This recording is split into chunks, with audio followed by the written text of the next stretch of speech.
Hello, ladies and gentlemen. I am the Victorian Cowboy, and welcome to the 8th installment of our book club, The Witcher, The Blood of Elves. It's the first in the series by Andrej Sapkowski. So, today we are discussing the entirety of Chapter 3. I managed to actually read a full chapter for once. And in this, there's several things that I really liked. One, we get to see some of the characters actually have nervous tics. So we're looking at these really powerful characters. So Geralt and Triss Merigold, and we don't see it with Vesemir, but Vesemir is arguably one of the wiser characters. He's the oldest Witcher there. But in the beginning we get to see Geralt playing with his Witcher's medallion, and later on we get to see Triss playing with her hair as a nervous tic. So we get to see that there are things that still bother them, and that they aren't as removed from their humanity as either they or the people around them want to believe. And even Triss calls out Geralt later on about how emotions bother him near the end of the chapter, and how it's not because of the trial of grasses or whatnot, but it's because he chose to suppress his emotions. Which I think is an interesting comment about just the whole nature of what they do. What I really liked about this chapter, though, is how we get to see Ciri's training and how the witches are training Ciri in small chunks. So seeing Vesemir do the book learning was really cool, and there was a lot I liked. Being a teacher, just seeing some of that learning was really fun for me to just see what types of things they were doing and how they were doing it and how supportive or not supportive they were. I feel like Lambert is by far the weakest, in the sense of he's very antagonistic throughout. Just as a character, he's antagonistic and rude, and it comes across in his teaching where he doesn't want to give any praise whatsoever. Whereas Vesemir is very much the book-learned one. He's the older one, so he's not teaching some of the fighting elements, but he's sitting there and doing the histories and the creatures, which is really cool. And then you see Cohen, who's trying to teach her and does a really good job of providing context of why you do it this way.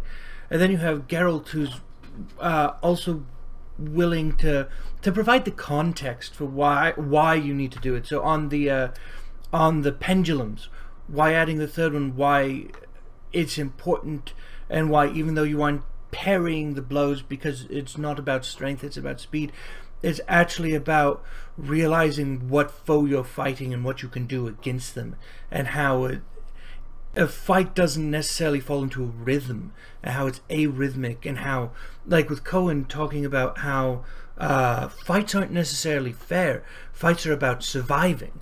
So I found a lot of that to be really interesting, and really, it was probably my favorite thing to read so far in this book, is just jumping between the training she's receiving and what's going into it. We learn a little bit more about Ciri in this section, about her magical, I'm going to call it a gift right now. One could almost see it as a malady. It's out of Triss's control to deal with. It's stronger than she is. But Ciri, being the source, being the medium, has this force working through her that Triss determine the nature of. Meaning that there's something with this old blood that and Ciri, this voice repeating that something is beginning, or something is ending, something is beginning, is definitely foreshadowing something, especially since Ciri is also in her medium state foretelling people's deaths, and foretelling like Triss's death and whatnot. And they notice that it's brought about by a loss of consciousness. And by that, I don't necessarily mean her being knocked out, though that does do it.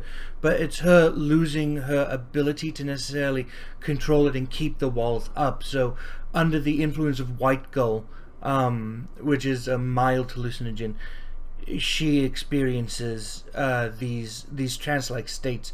which Triss states could end in catatonia, or a consistent catatonic state, which is terrifying for me, because I'm somebody who one of my bigger fears is losing my mind, losing my ability to think and control what I think. So I mean, that idea of becoming a catatonic state obviously affects Geralt. That's why he sent for Triss, because Geralt cares for the child. He cares for Ciri greatly, and Triss mentions that, and Geralt doesn't deny it, and you can see how much he cares for her. Some things that I really, some other things I liked, just in like some of the talking they did about just some of the theories. So when you know something, it stops being a nightmare, and when you learn to fight it, you stop having those bad dreams. I think that's extremely powerful, because knowledge is what ultimately allows you to defeat these things, not raw strength or determination, but that knowledge, that knowing. So I think that's a really excuse me, strong idea. That, like, there were several quotes throughout this that I really liked. Like Geralt's line about mistakes are also important to me. I never forget my mistakes, when he's talking to Triss. I think there's definitely some really strong philosophical tones. I mean, even when they're talking about destiny and fate, there's some strong philosophy there.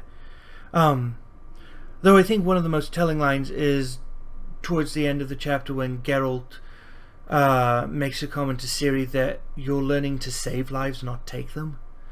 I think that's a really strong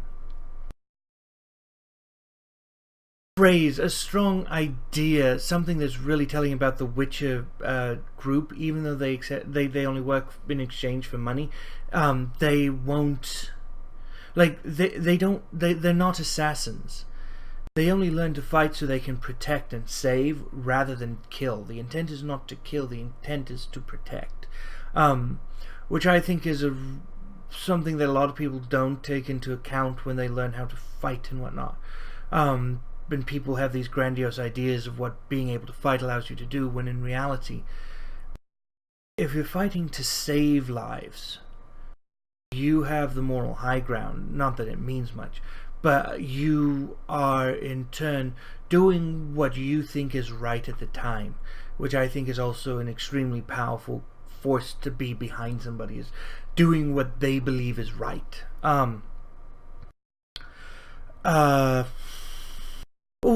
Also, we learn more about Triss in this chapter. We learn what happened, like some of what happened at Sodden Hill, and for me, that was both extremely interesting and extremely difficult to read. Just with the pure emotion coming out as Triss is explaining what happened to her and what happened to those around her. By the end of it, I was almost in tears. And it just shows the vested interest she has in trying to prevent that from happening to other people, and why she gets frustrated with the witches for not being able to, or not being willing to. It's not being willing to take up the mantle of some of these more moralistic fights. Her line about fighting the cause, not the effect, I think is something that is like many people forget and ignore that, and we're a reactive society. We react to what's happening, as opposed to working to prevent some of these drastic things from happening in the first place. So again, like I said, this chapter felt very philosophical to me. Just like when Triss is teaching Ciri the Elder language, she has the line, anyone who doesn't know other languages is handicapped. As an American, who the most language he got were a couple of years in elementary school, where you had like Spanish lessons once a week, and then 2 years of Spanish in high school to meet the requirements, I definitely feel severely handicapped in not knowing another language, be it Russian or Spanish or French or any of them. There's something to be said about only being monolingual that's really tragic, and I think at some point we need to make a push to learn more, and so at some point I should make a push to learn more myself. But this is just pointing out that if you don't have the capability to speak to others, you're going to be lost. So that being said, I think it was also really interesting, just not moving away from the philosophical and the deep ideas for a few minutes. Just I thought it was amusing where in seeing Ciri learning from Geralt, when she does it correctly, she exclaims, "Praise me, Geralt," which was just kind of interesting to see somebody. It shows Ciri wants Geralt to be proud of her, and wants to hear that she's done something well, which is something that, if you see, she latches onto it when Lambert mentions it, and he quickly poo-poos it and pushes it aside, which isn't as healthy as saying, "You did a good job, now let's do it again and again to make sure you can maintain that good job indefinitely." The one thing I want to end... well, first off, we see just how fast Geralt can move at the end of this chapter. When Ciri goes to fall off the wall, and Triss is sitting there going... She's trying to do a levitation spell, and she can't manage it. And she's like, Geralt can't make it in time, and yet Geralt does manage to run and catch her. I think that's telling of just how much he cares, that he puts himself on the line so far, to throw away his own bodily well-being to save her. Even though he's admitted that he fears death and whatnot, he still pushes himself and throws himself in harm's way, much as any father would do for their child, or any teacher would do for their student. Because as a teacher who doesn't have any children of his own,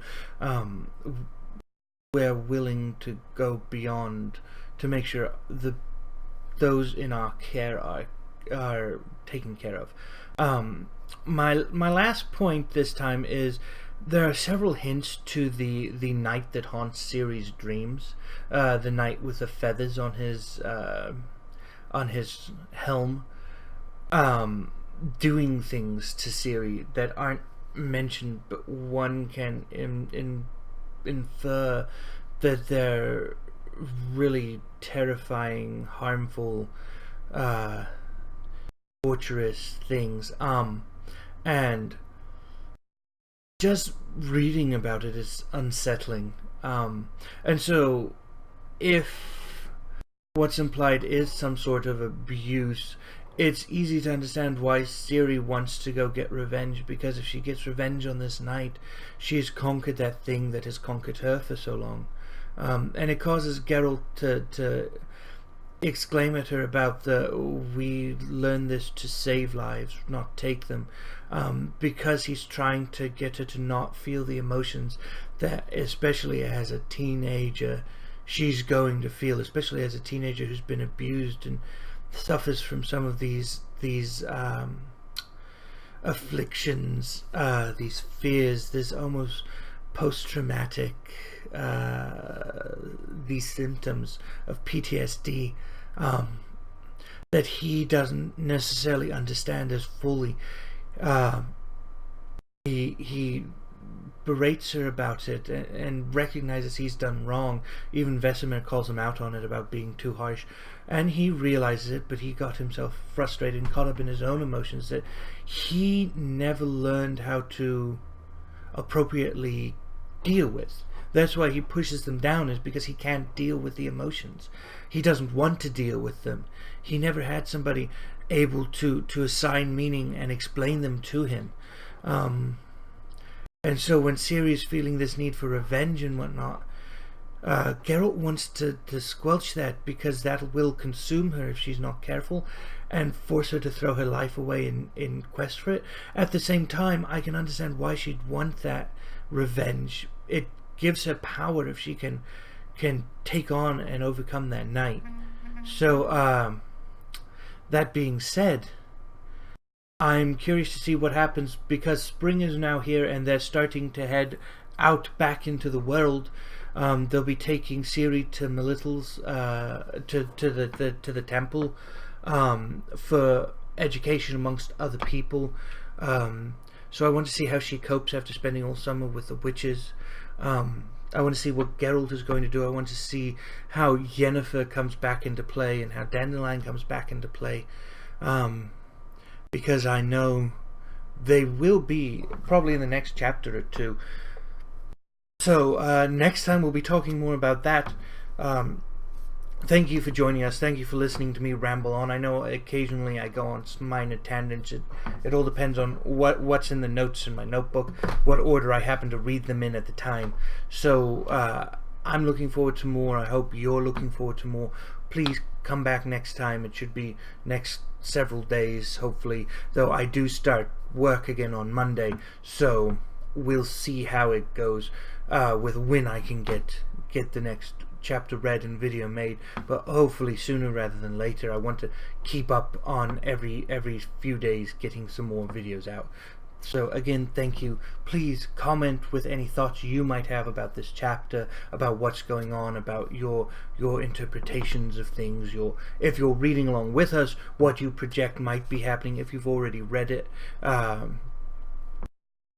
No spoilers, of course, but feel free to comment with what your thoughts are. And if you enjoyed the video, give it a like. And if you want to continue seeing these things, please subscribe to the channel. Thank you. Well, ladies and gentlemen, this is the end of our video. We do hope you've enjoyed it. If you have, give us a like, comment, subscribe.